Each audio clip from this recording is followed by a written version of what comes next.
Hello everyone, extremely late review here, and today I want to start off the video by saying something that I forgot to mention in my previous video for Legacy review, and that is the wheel at the end of each video. Basically, there are 15 games at one time in the wheel, all from 10 years before the video release. So for example, everything published before the 26th of April 2008 would be eligible for this Legacy review, and with that I'm allowing some suggestions for the games to be added to the wheel, because sure, whilst I have some, it's always nice to have some suggestions. So if you have any, don't care how many, then put them in the comments and I'll be sure to add them. Anyway, let's start with the Legacy review, and this time it's for MySims. So first off, I should probably say I've sort of broken my own 10-year rule right now already, because I'm playing the PC version, or at least I played the PC version for MySims, which was released in 2008 October or something like that. The Wii and DS version though came out in 2007, so on that basis I'm going to allow it, but next time, maybe in other situations, this won't happen. I initially, when getting into this game, had really high hopes, because believe it or not, MySims as a series is something that holds a lot of nostalgia to me. I mean, this was one of the biggest parts of my childhood. With games such as MySims Kingdom and MySims Agents, this series has a lot to hold for me, and I can never turn down a request to play this game. For God's sake, some of the characters in this series are some of the most memorable characters I know of, and I'll get more into that later on in the video. MySims though was the only one I could have chosen for this video, seeing as the latter titles weren't actually released until later 2008 to 2009. But saying that, I was more intrigued to play this one because I didn't have so many vivid memories of this. I actually forgot a lot of the aspects to this game, and it's not like it's not full of content, because unlike The Sims 4, there is actually a lot to do here, but it's quite bare bones compared to the latter titles, obviously. And, well, like I said, I don't have as many memories compared to Agents and Kingdom, and even then I don't have too many memories coming from MySims Party or Racing, and whatever the other one is, I don't even think there was another one, because if there was another one, we don't speak about it. But that's why I was really hoping this was going to be a good experience, because I was going to get to review a game I hadn't played in a while, I don't have too many memories of, and to the most part, it was a good experience. But anyway, we first create a town, and you can give it whatever name you want, and in any style that I gave it the most autistic name I could have thought of, Jefferville. It's Jefferville.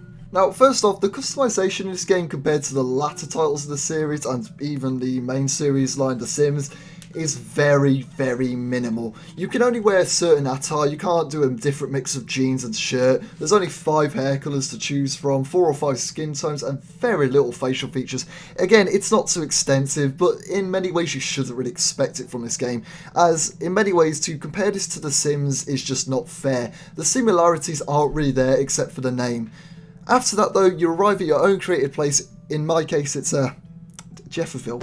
Fucking Jefferville. You meet the mayor, Rosalind, not really a memorable character. On the other hand though, there is Buddy, who is definitely memorable. Mostly because of MySims Agents. In that game he's just sidekick in that game. I mean, points for the joke visceral games. Yeah, developer of Dead Space series and Battlefield Hardline. Yeah, they made the MySims series. Let that settle in for a moment. Fuck you, EA. You create your own house. Mine is terrible, as in everything. We also make a workshop. Workshop is for making objects such as tables and chairs and weird stuff later on. And this brings up my first issue. How the hell do you customise the exterior design after initially making it? You go to the mailbox apparently, but it's never mentioned unless I missed it somewhere. I mean, I kept checking somewhere on my clips that I recorded to see if I missed it. Looks on the forums. It doesn't say anywhere, and it's the first issue that does get a bit more annoying later on, because a lot of stuff in the game, for some reason, isn't explicitly told to you. You have to find some stuff out, which for a kid's game makes it a bit more annoying. Anyway, we fetch Essence. Essence are basically items in the game, and there are a lot. For instance, there's apples, deadwood, happiness, yellow blossom, 8 balls, clownfish, and an action figures, and that's about 5% of all the essence in the game. These are required for missions, so you're going to spend a lot of the time in the game fetching these essence items to use to build objects. And for instance, the first build you do is a podium for Mayor Rosalind.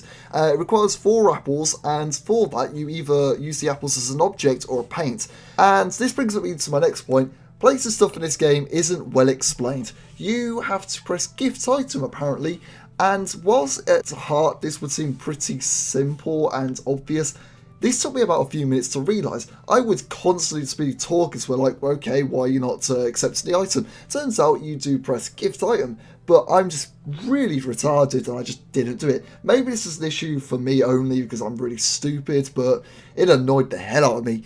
And again, another issue after that, the camera. After this you have to place the item, and when you place the item you have this camera, but this camera is a fucking mess, and to be honest, in the whole game the camera isn't that good. You'll have it stuck behind walls or trees at times. When placing down an object though, it's definitely the worst. It feels very on rails, like you only have a certain set path to go with the camera. This is probably much easier with the Wii remote because apparently it's completely fine there, but on PC it's just a mess. I don't know why it's on rails for the gift item camera, but it definitely is, I can assure you that. Then you make stuff for Poppy, who is the florist of I'm not saying the town's name, I'm not saying it, Basically, she gives you a quest, you accept it, you get essences for it, you build the item with essences, give to the object and place it.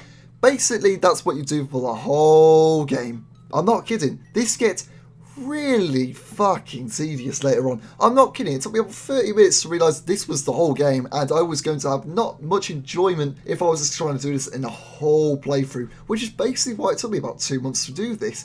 It shows how bare bones it is with its gameplay. It's not that varied at all. Compared to latter titles, especially Kingdom, which is definitely the only true sequel to this game, it was much more varied there. And like I say, it was the only real sequel because at the foundation, that was the only game that had it the same. The others were changed up a little bit.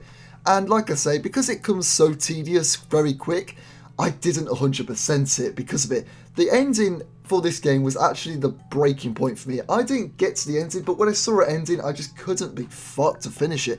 All you get at the ending is a congratulations and like a party, but seeing as it's an in-game party for a game made for 7-year-olds from 2008 or 7, it's not very good. It's what you'd expect. It's just a few fireworks in the sky and woo, you've finished the game. How fucking disappointing. So, like I say, whilst I didn't finish it like free running, I did come across the best character ever made, so legendary that the gods have stayed away since its conception. He originated in the Big Bang, I tell you, not MySims. Gino is the man. He is my religion. He is the master chef who spent a fortune crossing the globe for special sauces, exotic spices and forbidden cheese. He fucking did it. I'm just going to say right now, go to my Redbubble right now. I put in a link right on the screen and just buy every item. Not one, not two, every single thing you can buy. It won't be taken down, I promise you, because EA, they don't own the rights to it. It's fucking Gino, and Gino said I could use it. I promise. Anyway, with that out of the way, the world in MySims. How is the world in MySims, you might be thinking? Well, it's pretty decent. It's not perfect, but it's decent. There is a very real sense of community in this game, especially the higher the level of your town is. It starts quiet, but it grows later, and you really do see that impact. It's actually a really good incentive to make your town a 5-star to continue playing. Just seeing these interactions between one sim and another, it adds a lot of life to the game. It's just that one little touch, it does a lot of stuff. Something else that happens the higher level you are is you unlock more areas. But this one isn't a very well executed idea. In many ways it feels like a cheap way to lock off areas. It's not really that good of incentive to get a 5-star town. Maybe to some of you you'll be like, oh, I get more areas if I get the higher level. Personally though, I just didn't enjoy this system. I thought it was really cheap. Unlike in games such as GTA, which I thought there was some incentive, there was an intriguing storyline to push me through to get that. Here it's just build stuff, and like I say, that's really fucking tedious. The music in MySims though is very 50-50. I mean, I'm very indifferent to the music in this game. The menu music, for instance, it's not awful, it's pretty bog standard, but it's nothing memorable. The in-game music as well is good, but the music from the buildings on the other hand, whilst they are good, there is a massive issue with it. You see, each building has its theme. For instance, Gino's restaurant has a cliche Italian theme, while Sir Vincent's museum has a downbeat music to it in many ways. So when you move between these buildings, you'll have this mishmash of both of these themes at once, and it becomes a mess to the ears.